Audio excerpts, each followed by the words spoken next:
देश भर में चलने वाली तिरंगा यात्रा का ऋषिकेश के शिवपुरी से शुभारंभ। गंगा तटों की साफ सफाई में कई भारतीय प्रवासी समेत अन्य राज्यों के लोग भी हुए शामिल।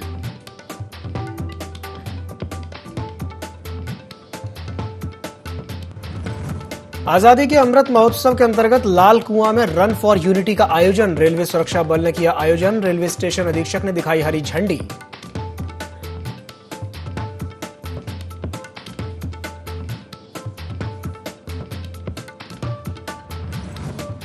देहरादून में तेजी से बढ़ा रिस्पना नदी का जलस्तर। जिलाधिकारी राजेश कुमार ने किया रिस्पना नदी का कई जगह निरीक्षण। आपदा प्रबंधन और राजस्व की टीम को लोगों को शिफ्ट करने के दिए निर्देश।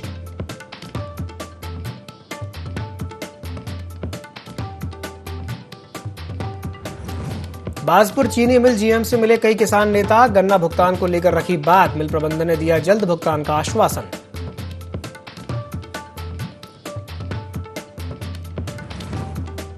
नमस्कार, देवभूमि लाइव में आपका स्वागत है। मैं हूं आपके साथ दिव्यांशु जोशी। देहरादून के प्रभारी मंत्री सुबोध उनियाल की अध्यक्षता में जिला योजना समिति की बैठक हुई, जिसमें वर्ष 2022-23 के लिए जनपद के लिए 7,299 लाख की परिव्यय धनराशि का अनुमोदन किया गया। बैठक में प्रभारी मंत्री उनियाल ने रोजगार परक और आजीविका से जुड़ी योजनाओं को प्राथमिकता के साथ विस्तारित करने को कहा। साथ ही स्कूल कॉलेज के भवनों को लेकर भी प्रस्ताव रखने को कहा।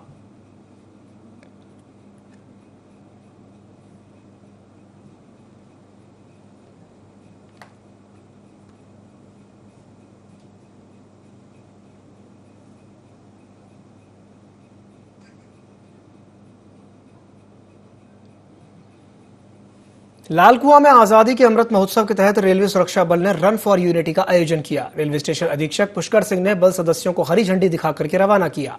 रेलवे स्टेशन से दौड़ शुरू होकर हल्दू चौड़ तक जाकर के वापस रेलवे सुरक्षा बल पोस्ट कार्यालय पर समाप्त हुई, जो कि कुल 8 किलोमीटर की यात्रा रही। इस अवसर पर रेलवे सुरक्षा बल के प्रभारी निरीक्षक तरुण वर्मा, उप निरीक्षक मनीषा मीना सहित कई सुरक्षा बल के जवान मौजूद रहे।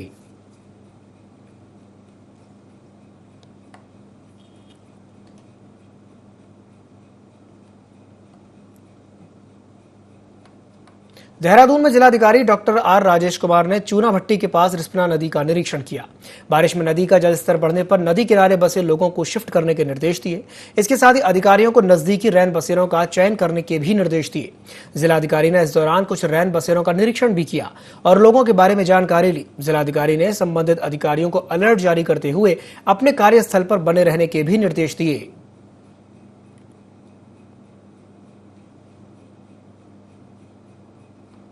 जोशीमठ में जिलाधिकारी हिमांशु खुराना ने हेमकुंड साहिब तक यात्रा मार्ग का पैदल निरीक्षण करके यात्रा व्यवस्थाओं का जायजा लिया। इस दौरान जिलाधिकारी ने यात्रा मार्ग सुधारीकरण, रैन शेल्टर, घोड़ा पड़ाव निर्माण कार्यों सहित अन्य व्यवस्थाओं को लेकर अधिकारियों को जरूरी निर्देश दिए। इस दौरान जिलाधिकारी ने गुरुद्वारे में मत्था टेका और लोकपाल के दर्शन किए। वहीं हेलीपैड निर्माण कार्यों का निरीक्षण करते हुए जिलाधिकारी ने लोक निर्माण विभाग को निर्माण कार्यों में तेजी लाते हुए जल्द से जल्द कार्य पूर्ण करने के निर्देश दिए। हेमकुंड में यात्रियों की सुविधा के लिए करीब 220 लाख की लागत से हेलीपैड बनाया जा रहा है।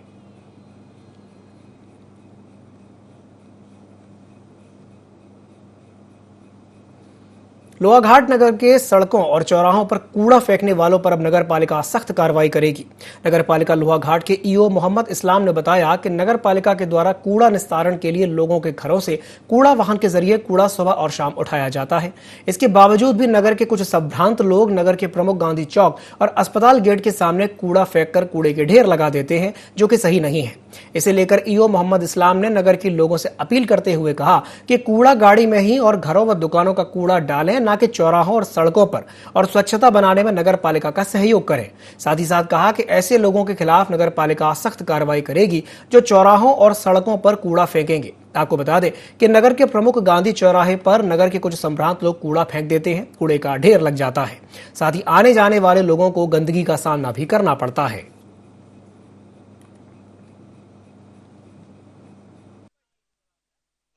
बड़े सौभाग्य की बात है कि जो 21 वर्षीय बेटी को आगे बढ़ाया गया, उसके द्वारा हमें उम्मीद है कि हमारे गांव का विकास कार्य जो अधूरे पड़े हैं, बुनियादी शिक्षा से वंचित है, उसको आगे बढ़ाएगी। गांव के बहुत ही गरीब घर से जन्मी हुई लड़की है और उसमें हमें ये गुण दिखा कि गांव का हमारे विकास कर सकती है। इसलिए हम लोगों ने उसको आगे बढ़ाया और प्रोत्साहित किया, जिससे कि हमारे गाँव का कुछ विकास हो। पढ़ने लिखने में एक नंबर की ब्रिलियंट है। हमारे ग्राम पंचायत झिरिया को परिहान में नवनिर्वाचित रागिनी पटेल बहुत ही गरीब घर की लड़की है, मेरी भतीजी है।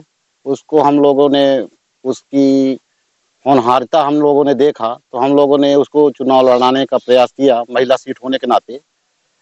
तो ऐसा लगा कि इसको चुनाव लड़ाना चाहिए, उसमें हमने विजय हासिल प्राप्त की।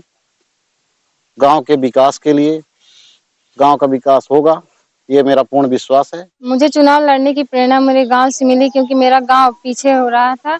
इसलिए मुझे लगा कि मुझे आगे आना चाहिए और राजनीतिक में भाग लेना चाहिए, और इसलिए मैंने चुनाव लड़ा और इसमें सफलता भी प्राप्त की, और मैं आगे विकास करना चाहती हूँ। चुनाव जीतने के बाद मेरी पहली प्राथमिकता है कि मैं देश भर में आध्यात्मिक और सांस्कृतिक जागरूकता के लिए शुक्राना फाउंडेशन तिरंगा यात्रा निकालने जा रहा है, जिसका शुभारंभ ऋषिकेश से सटे शिवपुरी में गंगा तट से हुआ। इस पर कैबिनेट मंत्री प्रेमचंद अग्रवाल ने फाउंडेशन के प्रयासों की सराहना करते हुए सफल यात्रा की शुभकामनाएं दी। शुभारंभ के मौके पर यात्रा में शामिल प्रवासी भारतीयों के साथ ही अलग अलग राज्यों से आए करीब 100 से ज्यादा लोगों ने गंगा तट पर साफ सफाई की। शुक्राना फाउंडेशन की तिरंगा यात्रा कश्मीर समेत देश के कई राज्यों से होकर गुजरने वाली है।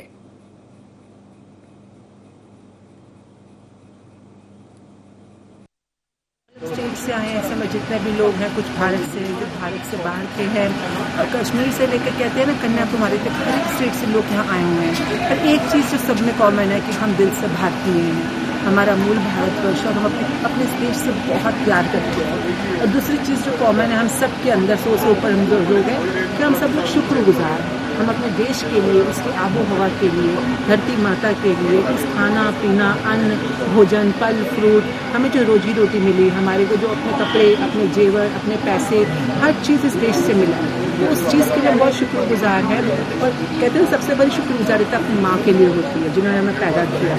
वैसे इस देश ने हमें ना सिर्फ पैदा किया, हमें पाला पोसा, आज इस काबिल बना पाए कि हम इस देश को ग्लोबल प्लेटफॉर्म के ऊपर खड़े होकर बोल सकते हैं, we are proud of India. हमारा फाउंडेशन है शुक्राना ग्रैटिट्यूड फाउंडेशन, और हमने ये मूवमेंट शुरू किया है थैंक यू इंडिया मूवमेंट, जिसमें हम तिरंगा यात्रा कर रहे हैं। हर स्टेट की स्पिरिचुअल और आर्ट एंड कल्चर के बारे में हम लोगों को जागरूक करेंगे, प्लस हर स्टेट के जितने हमारे फ्रीडम फाइटर्स रहे उनको हम याद करेंगे, और आगे इंडिया एट 100 एक सबसे नंबर 1 देश बने, उसकी हम कामना करेंगे।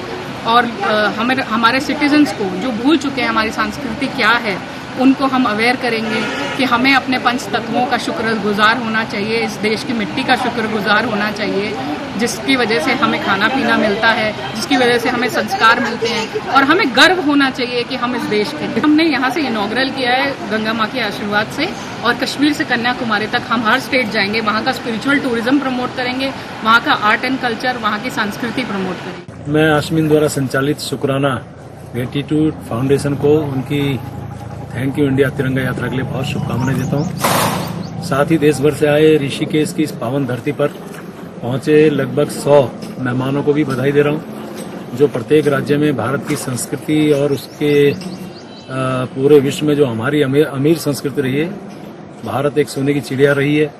वर्तमान में शुक्राना फाउंडेशन पुनः भारत को सोने की चिड़िया बनाने की दिशा में निरंतर प्रयास कर रही है। शुक्राना फाउंडेशन की इस मुहिम का मैं निश्चित रूप से प्रशंसा कर रहा हूं, फिर उनकी पूरी टीम को बधाई दे रहा हूं। बढ़ते हैं अगली बड़ी खबर की ओर, जो कि कर्णप्रयाग से है, जहां पर एक हादसा हो गया है। चलती हुई कार पर चट्टान जा गिरी। इस हादसे में 2 लोगों की मौत हो गई है। कर्णप्रयाग से नारायण बगड़ की ओर यह कार जा रही थी। घटना की सूचना पर स्थानीय पुलिस मौके पर पहुंची है। कर्णप्रयाग ग्वालदम राष्ट्रीय राजमार्ग पर बगोली की यह घटना बताई जा रही है। इस वक्त की बड़ी खबर है, एक हादसा हो गया है कर्णप्रयाग में। चलती हुई कार पर एक चट्टान जा गिरी। इस हादसे में 2 लोगों की मौत हो गई है। कर्णप्रयाग से नारायण बगड़ की ओर यह कार जा रही थी। तस्वीरों में आप देख सकते हैं, चलती हुई कार पर अचानक से एक चट्टान जा गिरी है। यह बड़ा हादसा हुआ है कर्णप्रयाग में। यह बड़ी खबर है उत्तराखंड के कर्णप्रयाग से। घटना की सूचना पर स्थानीय पुलिस मौके पर पहुंची है। कर्णप्रयाग ग्वालदम राष्ट्रीय राजमार्ग पर बगोली के पास यह घटना घटित हुई है। इस वक्त की यह बड़ी खबर है उत्तराखंड के कर्णप्रयाग से, जहां एक हादसा हो गया है। और इसी खबर पर अधिक जानकारी के लिए हमारे साथ संवाददाता मोहन जुड़ गए हैं। मोहन, कर्णप्रयाग में एक हादसा हुआ है, चलती कार पर चट्टान गिरी है, क्या है पूरा मामला, विस्तार से बताइए। जी बिल्कुल, आपको बताना चाहूंगा कि बगोली के आसपास की ये घटना है। ग्वालियर प्रयाग राष्ट्रीय राजमार्ग पर देहरादून से एक ऑल्टो कार थराली की ओर आ रही थी और उस समय एक बीआरओ की जो सड़क है यहाँ पर एक बड़ा सा बोल्डर कार के ऊपर जा टकराया, जिससे कार दुर्घटनाग्रस्त हो गई और कार में सवार जो दंपति थी दोनों की मौके पर ही मौत हो गई है। मोहन, जानकारी साझा करने के लिए बहुत बहुत धन्यवाद। ये बड़ी खबर है उत्तराखंड के कर्णप्रयाग से, जहां पर एक हादसा हुआ है। बगोली के पास चलती हुई कार पर अचानक से चट्टान जा गिरी, जिसके चलते 2 लोगों की मौत हो गई है। कर्णप्रयाग से नारायणबगड़ की ओर ये कार जा रही थी। घटना की सूचना पर स्थानीय पुलिस मौके पर पहुंची है। कर्णप्रयाग ग्वालतम राष्ट्रीय राजमार्ग पर बगोली की यह घटना है।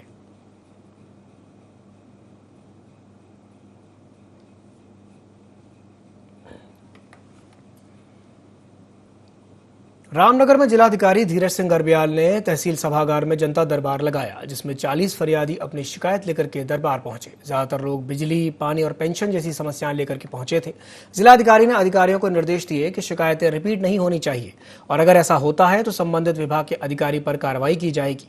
साथ ही मानसून के चलते कुछ क्षेत्र प्रभावित होते हैं तो उनको दूसरी जगह शिफ्ट करने की तैयारी की जाएगी।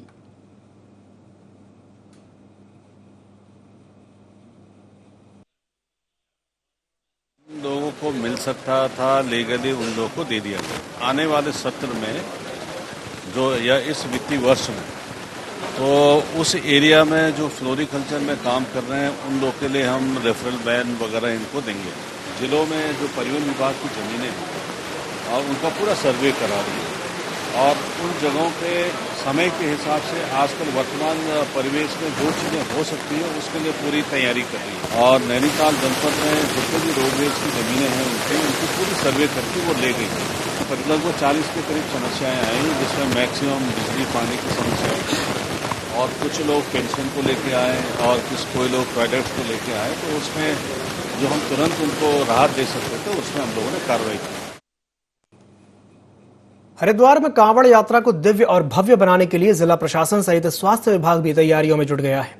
स्वास्थ्य विभाग ने यात्रा के दौरान मेडिसिन की व्यवस्था कर ली है। साथ ही 17 अस्थायी मेडिकल कैंप लगाने की भी तैयारी की जा रही है। टेंट लगाने के टेंडर भी कर दिए गए हैं। मुख्य चिकित्सा अधिकारी ने बताया कि टेंडर 20 से 25 लाख रुपए का है। फास्टेस्ट दवाइयों का टेंडर करीब 42 लाख का है, जिसे फाइनल कर दिया गया है।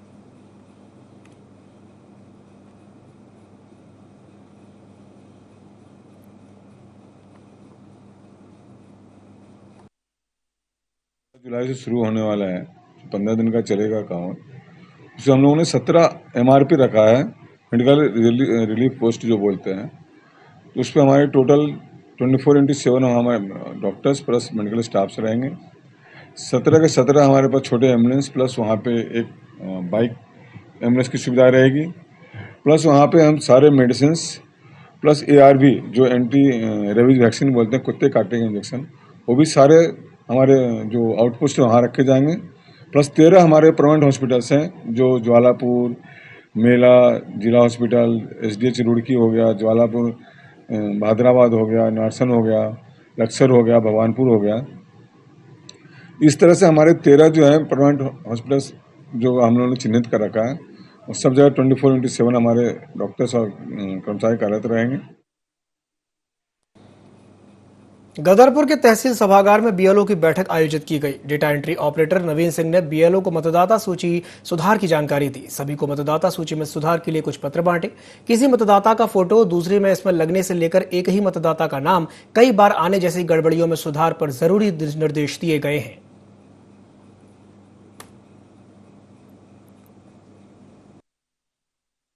सात, 8 और 8 को भरने का प्रशिक्षण दिया जा रहा है। तो इसमें आज हमने विधानसभा 65 गदरपुर और विधानसभा 66 जो तहसील गदरपुर के अंतर्गत आती है, उन सभी BLO को हमने आज गरुड़ ऐप के माध्यम से ऑनलाइन प्रशिक्षण दे दिया है। थोड़ा सा हिंदी में, जैसे इंग्लिश में अगर टाइप कर दे रहे हैं तो उसको ऑटोमेटिक हिंदी है तो उसको वो बताया गया कि हिंदी में भी है, यहाँ से कीपैड चेंज करके वो चीज़ें सही हो सकती हैं। या जहाँ पर इंग्लिश में नाम सही है और हिंदी में ऑटोमेटिक गलत ले रहा है तो उसको भी बताया गया कि कैसे सही होना है। मानसून का समय करीब आते ही पुलिस महकमा भी मुस्तैद हो गया है। मानसून के समय होने वाले प्राकृतिक आपदाओं से निपटने के लिए आपदा मित्र भी बनाए गए हैं, जिन्हें आपदा के दौरान अपने क्षेत्र में मदद पहुंचाने के साथ बचाव कार्य करने का प्रशिक्षण दिया गया है।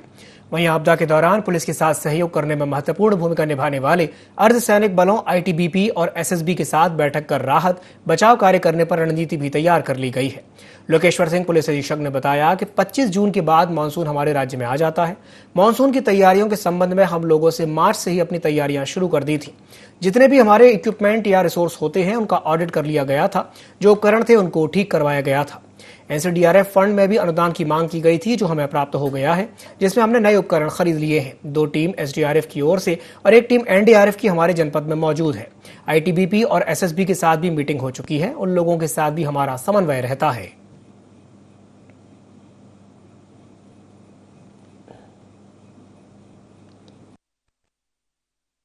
मानसून चूँकि 25 जून के बाद हमारा राज्य में मानसून आ जाता है।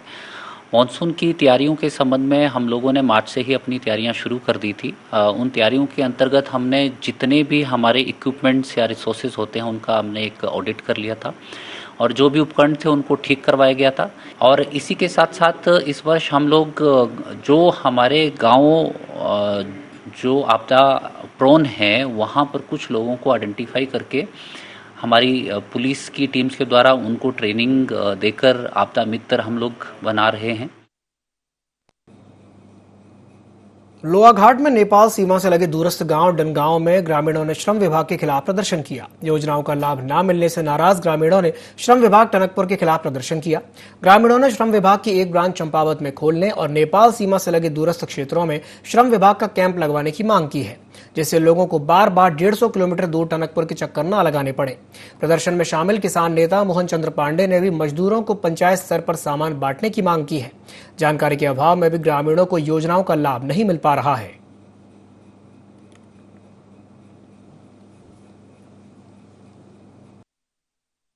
जो कर्मकार बोर्ड टनकपुर है, जो श्रम विभाग है, उसमें कई लोगों के रजिस्ट्रेशन है और कई लोगों को जो है इसके बारे में जानकारी नहीं है। लेकिन जिन लोगों के रजिस्ट्रेशन है भी तो उनको उस श्रम विभाग से कोई फ़ायदा नहीं मिल रहा है।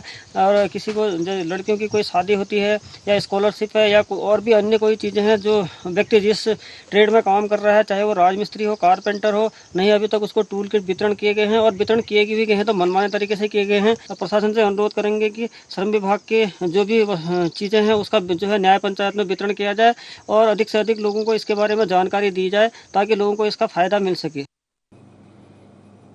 लोहाघाट नगर की सड़कों और चौराहों पर कूड़ा फेंकने वालों पर अब नगर पालिका सख्त कार्रवाई करेगी। नगर पालिका लोहाघाट के ईओ मोहम्मद इस्लाम ने बताया कि नगर पालिका के द्वारा कूड़ा निस्तारण के लिए लोगों के घरों से कूड़ा वाहन के जरिए कूड़ा सुबह और शाम उठाया जाता है।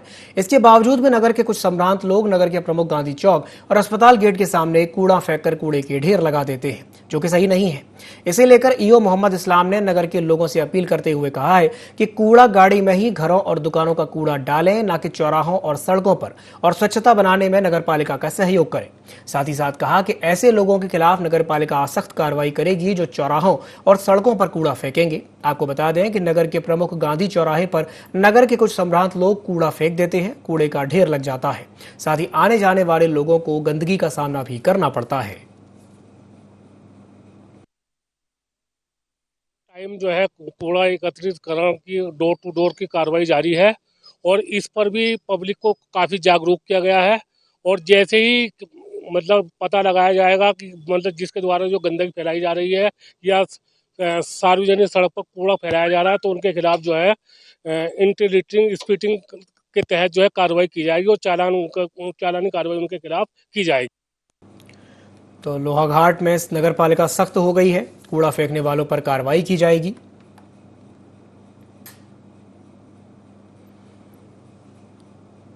पौड़ी के कालागढ़ में बाघ और गुलदार दिखने से लोगों में डर का माहौल है। कालागढ़ में बीते दिनों बाघ और गुलदार अलग अलग स्थानों पर देखे गए। राहगीरों के मुताबिक बाघ नई कॉलोनी की ओर आए दिन दिखाई दे रहा है। वहीं रेंजर राकेश भट्ट का कहना है कि गश्ती दलों को सतर्क कर दिया गया है और लोगों से सतर्क रहने को कहा गया है।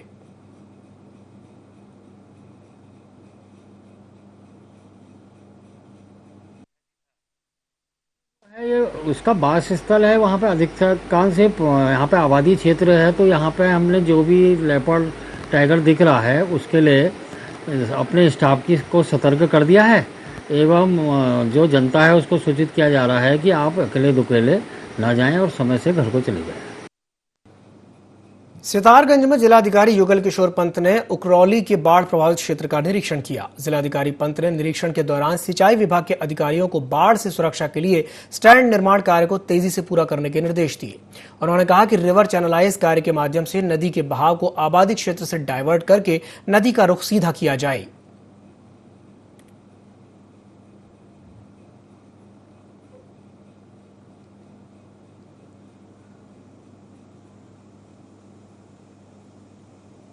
पौड़ी घोड़ी खाल डूंगरी मोटर मार्ग पर एक कार अनियंत्रित होकर दुर्घटनाग्रस्त हो गई। दुर्घटना में एक की मौत हो गई जबकि 2 लोग घायल हो गए हैं। स्थानीय लोगों ने घायलों को रेस्क्यू करके जिला अस्पताल पौड़ी पहुंचाया।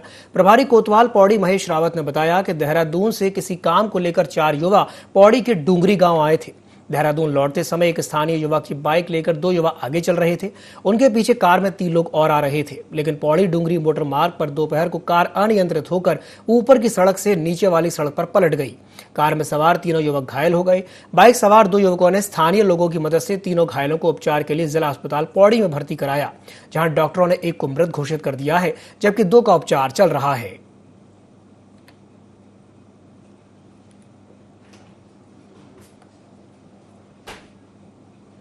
सितारगंज में पुलिस ने चीका घाट में चोरी की बाइक के साथ एक युवक को गिरफ्तार किया है।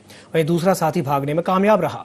पूछताछ करने पर आरोपी ने अपना नाम सतपाल बताया है। आरोपी ने 4 बाइक चोरी करना भी कबूल किया है। क्षेत्राधिकारी ओम प्रकाश ने बताया कि आरोपी मोटरसाइकिल चोरी करके नेपाल ले जाते थे और नेपाल में ले जा करके उसको बेच दिया करते थे। फरार आरोपी की तलाश जारी है।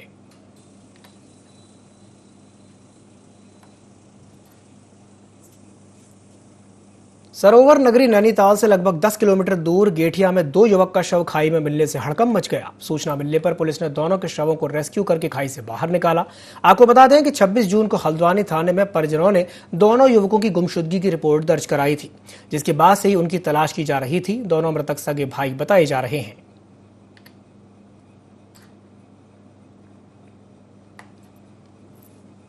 बुलेटिन में फिलहाल के लिए इतना ही। दीजिए इजाजत। नमस्कार।